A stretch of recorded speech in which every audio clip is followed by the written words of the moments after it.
Oh boy, here we go again. We're in for a wild one, ladies and gentlemen. Oh, hey everyone, Joe here from ActionX. Welcome to What's on the Tube, or welcome back. This is your 12th Rookie Season 2 episode review for you. I'm tired, guys. Anyway, so we're back. God, it feels so good to have to tune in Sunday night to a brand new episode of The Rookie. It's been so long.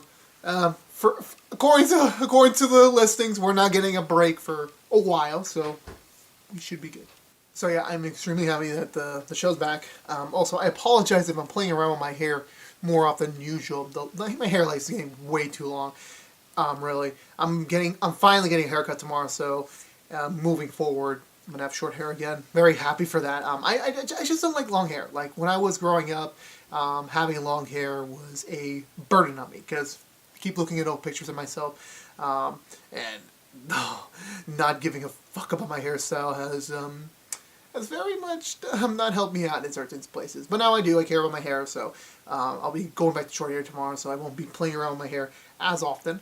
Anywho, so this week we're back, and after last week's, like I said, critically acclaimed by myself and by the community episode of the show, I kind of knew, I kind of knew, okay, the follow-up episode wasn't going to be as great as that episode. Now, that doesn't mean this episode was bad. It's just that after the stakes of the last episode, you're bound to, settle down a little bit. You can't really fire on all cylinders all the time. You can try, but you don't want to blow your load the first time around, or what episode was that? The 31st time around. So, but I still love this episode. This is a really great. We're back into the whole comedic zone, but we're still getting some blending of dealing now with PTSD out of Chen and dealing with other comedic side, but also serious moments of the other characters that kind of were not sidelined a bit, but they were more they were kind of had to we had to limit what we could do in the last episode because the stakes were so high we couldn't really focus on everything. So we're jumping back into more of what the earlier season 2 stuff was trying to set up before we got into the to the events of the last two episodes. So it was this kind of felt like old-fashioned Rookie again, where it's okay, things are simplistic, but we're still picking things up from the last from the two-parter. So, but I really did enjoy this episode. Still, this was the natural follow-up we needed. And yeah, so let's go through the usual butchered recap. So we pick it up with the clown car. It kind of looked like a clown car situation because Nolan and Harper are about to, I guess, stop a smoking session, weed session, whatever you want to call it. I don't know. I don't know what's going on with that car. It could be an orgy for all I care. Who knows? So because literally a lot of people came out of that car from both sides. Jesus Christ, how many people squeezed into that car? I don't even know how they did it. Anyway, they go after them, and then someone was in the trunk, and they played the theme song on a ukulele. Oh, man, I missed these hilarious cold openings. I really did. And so we cut to the apartment of Lucy and Jackson. So Lucy's covering up the tattoo that she got from the killer in the last episode with some concealer. Nolan's dropping off some pastries to kind of cheer Lucy's day up because it's their first day back to the precinct. She's got the all clear from the position. Hey, you can go back to work. It's fine. You're good. But obviously, emotionally, is she okay? We don't know. I mean, again, every person that has dealt with traumatic incident like that, it's not a simple on and off switch okay, I'm back to normal. No, we're gonna see soon enough. But Lucy is acting like she's fine. She says she's gonna get her tattoo removed in about a month, so she'll be happy about that. And I believe we cut back to the bullpen where Harper is talking to Bradford about, hey, listen, I know this is Lucy's first day back, but I feel like she would be better suited to ride along with me because I have an experience dealing with this sort of type of experience, so I feel like getting experience from someone who actually knows about it is more beneficial than you just piling on your usual tactics against her, because this is not what she needs right now. But Bradford's a little persistent, but he agrees, and he's like, okay, we'll do the switch. Meanwhile, Nolan drives by the front. He sees his son and his future daughter-in-law. Apparently, they were looking for a wedding venue nearby. That kind of fell through. And apparently, the daughter-in-law, who I forget the name because I can't remember. I only seen her for one episode. It's kind of hard for me to remember.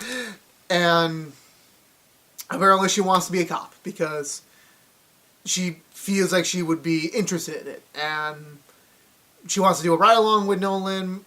And he's like a little hesitant. He's like, well, you do have the arson, the whole incident we saw her in her debut episode. That could be a really big roadblock in her potentiality to become a cop. And she said, well, I still want to do the ride along. I still want to see firsthand what does a police officer truly mean. And he agrees, prior an approval. And then his son kind of talks to him like secondhandedly, like, hey, listen, I'm not really down with this idea. Can you maybe like scare her straight sort of thing? Like show her like the tough side of the job so maybe she can get a little bit, against it, because apparently he doesn't want to deal. He's already dealing with a lot having his dad be on the job. He doesn't want to deal with his future wife to be on the job, which is understandable, I guess. Not really the best thing. Like whenever you're with a person, you have to be supportive of them no matter what. Sometimes you gotta you'll step in when the moment's right, but this is not one of those scenarios where you should step in and say, hey, you shouldn't be doing this. But we'll get to that later. So we cut back to the bullpen. Lucy's arriving. She kind of didn't want a big fanfare for her return. Spoilers, she did. But everyone's happy. Great enforced them of the switch. And apparently, that guy from the Hallmark Channel, who was an actor on this show, well, he's playing an actor on this show, who's dating Jackson, apparently. No, West. No. Yeah, West. Yeah, I'm getting confused with the names. I'm sorry, guys. I'm all over the place. I'm thinking about those shows right now. Apparently they went onto the right carpet last time, made it like a seal of approval, so to speak, by the public audience. And everyone's too happy about that, since, being a police officer kind of remains a certain line of, being anonymous. So it's not entirely, poignant to be doing that kind of stuff in public, especially since you kind of know what I mean. And so everyone's kind of, divvying it off to their own assignments. Nolan has Bradford since of the switch. Nolan informs of the ride-along, which already got approval by Harper, who Bradford's not taking it lightly, but he kind of, laments in the fact that, hey, I get to torture a potential future rookie for the day, so why not? This will be fun. So yeah, so they go off. Bradford tries to be his usual shtick to her, but she's not really falling for it, so to speak. So it's like you kind of sees past his bullshit, which honestly I love it whenever Bradford just gets his place put. It's really funny. Where do we go from here? Did we split this? We split yet? I think we do split. Yeah, so let's split up. Let's go with the Jackson stuff. That just feels so much more fun. So Jackson and Diaz are having a talk in the conversation about the whole thing. She's reminding him, hey, listen, you're a cop. You really shouldn't be exposing yourself in the public. And they get to a burglary. Well, not burglary. They apprehend a suspect of interest. However, because of some fan... Like, here's the thing I don't understand about certain fangirl. Why do they get so excited when the person they're crushing, the celebrity they're interested in, other significant other is in public, but they're not necessarily in the limelight? Like, what real connection are you thinking there? Like, what do they really think that Wes was going to give them an all access to Sterling? Yeah, that's the same Sterling. I don't know how that popped up in my head, but anyway, that kind of gave the suspect an opportunity to flee. Chen and Harper also arrive on the scene. The four of them try to get them off, but Wes is kind of already trapped by the fangirls, whatever you want to call them. He does eventually get rid of them, but by that time the arrest is already made without him. And yeah, he gets a scolding reminder from Diaz, hey, listen, it's best you kind of might want to break up with Sterling, because it's not beneficial to this sort of thing might happen again. Maybe the next time we're not going to be able to capture the criminal in question. You have to figure this out. Maybe breaking up would be the best case solution. But he contemplates on that. That night he's supposed to go out with Sterling to like a bunch of like public events. He's like, no, you know what? Let's just stay in. Let's get a pizza. Let's just just chill out, the two of us. He's not down for it, since like, well, my agents have been pulling some strings for me to even get to these venues, so I need to show up. I need to be in the limelight. I need to do this. So it's kind of like a conflict of two jobs, where Wes has to be private to do his job properly to serve the people, but Sterling needs to be in the limelight so people still recognize him, so he can work his job.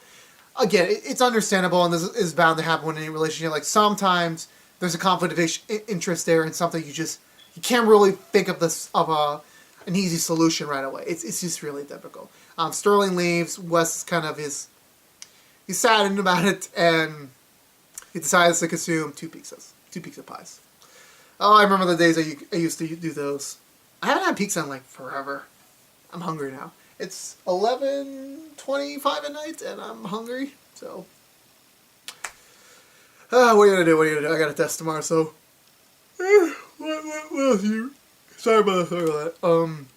I think we take a break from the storyline here.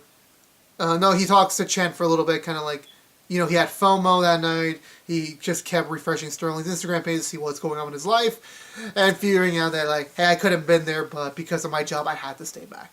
And then after that, we cut to way later. I mean, he does participate in the other storylines, but we get the conclusion that storyline towards the end. He and Sterling have a public breakup. I'm like, this is fake. This was staged, wasn't it? And it was. So they're going to keep the relationship going, but because of the sake of Jackson's job, they're going to have to keep out of the limelight, which I guess is going to work. I mean, we'll see what happens. I mean, technically speaking, like, oh my god, I confused the names again, I'm sorry. Wes' last relationship we saw in season 1, that kind of ended off screen. Again, I know obviously when it comes to TV relationships, it does, just because we see the couple get together does not mean we need to see an on-screen breakup. It could just happen off-screen, I guess. I don't know, maybe the opportunity arose. Who knows? That kind of ends that storyline. Back to Chen, because it's kind of weird, because like Nolan's storylines, obviously Nolan's our main character, but Chen's storyline is the more powerful one, the more one that we really should be paying attention to in this episode. But I'm kind of debating, like, which one should I go first? I'm going with the Chen one, because I'm just so used to Nolan going last. So for Chen's sake, she rides around with Harper. Harper's trying to like get her up to speed, trying to give her some lessons about this is what you should, this is not what you should do. They make the arrest I mentioned before with West and Diaz. They cut back to the precinct, and Harper's trying to help her out. Like, hey, I can do the paperwork for you, so you could like take it easy a little bit. Lucy's like, nah, I got this. I don't need any help or anything. And I think from there, did they split off? I don't remember if they split off or anything. Also, I apologize if I'm yawning a lot. Again, I'm recording this at like 11:30 at night. I should be in bed in like soon, so I'm a little bit tired. I apologize on that. Jesus Christ, I really forgot what happened after this. I think we cut to the locker room. I think Lucy's done for the day. I think I'm missing a scene. I don't know. So she's in the locker room. She notices the concealer that she's covering that tattoo is fading, but Harper and Diaz shows up, interrupting her. Apparently, they want to go out. They want to do a girls' night out. I'm like, oh god, oh no. The last time I seen a girls' night out on TV was The Flash season 4, and we all know how incredibly disappointing that season was. Anyway, where was I? Yeah. So Chen decides, you know what? Screw it. Why not? And, it's nice to be included. It's nice to be asked. Turns out they're going to a speed dating function. What the heck? Why? Apparently their reasoning is like, we need to make sure your knowledge. I'm so sorry. I'm really sorry. Choice of perspective. Your instincts are not totally gone yet, and they're still the same. She decides to do it on the condition that Harper and Diaz does it as well. I know Chen is nice and everything, and she wants to be fair, but Diaz already has a boyfriend, so why does she make her do it? I'm not sure. But anyway, it's a pretty funny montage. We get to see Harper being firm, and it's like, nope, no. And we see Diaz trying to, like, she knows no one's going to win her over. She's got a man at home, but she's like, you know what, I'm going to tell them grossest stories of my life to kind of, like, push them away. And Chen is being all psychiatric psychiatrist. I can't speak English. I'm so sorry. I suck tonight. I'm going to hell. She's trying to play. She's trying to be a therapist, a psychologist. I think I got that. So, but the last one she's with actually is going pretty decently well. The guy makes a very horrible mistake where he sees Lucy's sweater has a thread popping out. Here's the thing. Number one, don't touch a woman's, even the clothing, don't even touch them the first time you're meeting them. Just know, that's a life lesson to learn. Never do it. And Lucy just has a flashback to when she's getting the tattoo, and she immediately takes the guy down. Harper and Diaz manages to separate the two, manages to get that under control. Next day, Diaz does tell Bradford about what happened. Bradford's a little bit like, he's not doing so well. Again, we're going back to where I was talking about in the beginning of the season, where I was very confused on the direction Bradford and Chen's relationship was going, overall speaking. Because I think, so again, this could be just me perceiving certain stuff as another direction, where Bradford, I initially thought, I thought these two were going to be setting up to, like, we're going to have another dating between cause. We're going to see this happen again because, for reasons. But then, obviously, Bradford got to be with Lucy's friend. I'm assuming they're still together, so, okay, I was like, okay, you know what, maybe it's just a brother-sibling mentality. And it could still be, but it's like, I don't know, it's like Bradford's just, I don't know. It's like, at the end of the day, the writers have put them in a scenario where it's like, they can go in either direction from this point onwards, or whatever happens in the future. It would just make total sense. Because I can't personally gauge, like, the thing. And it's subjective. You just don't know until, like, they push a direction. But we'll see. But anyway, he's fine with that. Lucy's with the with Harper again and they went to go get coffee. Then they're in the car, and Harper then gives a very emotional backstory about why she's trying to help Lucy out, because when she was going through something like that similar before, when she was undercover, it didn't really sit so well. Something bad happened to someone she knew. It didn't end so well, so she's just trying to tell Lucy, listen, you this will pass, but this, I forgot the lesson. I really forgot the lesson. It's a poignant message. It relates to Lucy. She accepts it. She understands it, and then later on, I believe, Lucy is training in the gym. Bradford sees her. They're just trying to came up with it, but Bradford had to finally be open to her and like, listen, this is what I really think right now. You going through that, you want to get rid of that tattoo, in my personal opinion, shouldn't happen, because that tattoo should be a reminder that wasn't the day of your death. It should be a reminder that was the day the rest of your life began. Because you cheated death, you beat it, you survived. And you should treat it as a victory, not like a defeat. So what will Lucy decide after that, who knows? But they agree that they'll get back to work together, doing their usual rookie mentor mentality when we see them. Well, TL. I don't know why I'm thinking mentor. I'm really tired. Anyway, to Nolan's point. Yeah, so Nolan and Bradford take along. I faintly remember the name of the person, but I lost it already. They go to a crime scene. They go to a dead body site in hopes of hopefully the dead body will scare away her. She's not scared away. She's actually intrigued by him. Like, you know what? She might have a future here. They try to rule the case. God damn it! I hate yawning. They're trying to rule this out. Like, is it a homicide? Is it a suicide? They're trying to figure it out. Coroner's going to take it for an autopsy. They'll figure it out for sure when they get there. So Nolan and Bradford have but they got an idea on the guy, so they have to sadly tell the next of kin, the family, that he's passed away, this dude. And they go to the trailer park where they find the mom. They tell them she's not taking it easy. She immediately subverts alcohol. The sister also shows up similarly at that time to hear the news, and she's not taking it so well. Nolan and Bradford are trying to get some sort of information out of her, like, do you know of anyone suspicious been around him? Do you have anything for us to try to figure out, like, what direction this took? the Nolan's future daughter-in-law talks to the sister of the deceased. She kind of goes off on her because, like, hey, I know you're just a ride-along person, but, like, what are you going to do to help me? What are you going to do? Like, can you bring him back from the dead? No, then shut up. And conveniently enough, someone else shows up in the driveway. Some other dude. The sister attacks him because she's blaming him, like, because of you, my brother's dead. What did you do? I want to know. He pushes her out of the way. Nolan and Bradford interfere. He has his alibi, like, listen, we just saw each other, but I was busy all day. I didn't see him at all. But they take him in for questioning, considering like he's a person of interest. They head back to the precinct. He's just saying, like, hey, I know him, but I was at the DMV all day. I was trying to get some fines in order. But I do have my right to, like, I have my right to not speak to you from this point onward. So he does that. So doesn't speak up. And I guess, was there another thing? I'm trying to remember if there was another thing. I don't think so. No, yeah, so from then...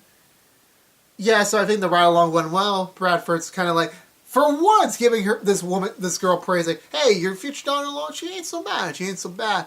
But Nolan comes clean with him, like, listen, this thing did happen to her in her past when she was 17. He's like, nah, that ain't gonna fly. Considering the fact it's gonna be labeled as a domestic violence incident, so when it comes to the academy recruiting her, they're going to immediately pass on her because they don't want to deal with that. It makes sense. There's nothing they can do, so Nolan breaks the news to her and her son, his son. She's kind of bummed out by it because she's already accepting the fact that incident has always weighed on her, and she's never going to be able to run away from that. Henry, now I remember the name.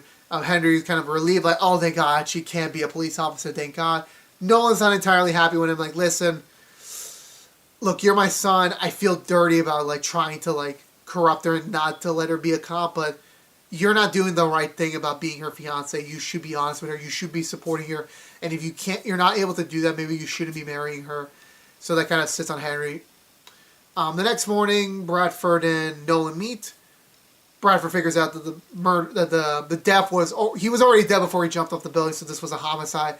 And Nolan figured out that the guy they arrested yesterday had bought some stuff that was pertaining and important to making crack, cocaine. I forgot what it was. I forgot the joke question. I really hate yawning. So they go off to the trailer park to kind of... I gotta stop saying kind of. They go to the trailer park to meet him up, trying to get some, some more information. They notice this biker gang passes by them, heading to the trailer park in question. That's not good at all. And they find, those motorcycle fiends, that's what I'll call them, they block up the entrance.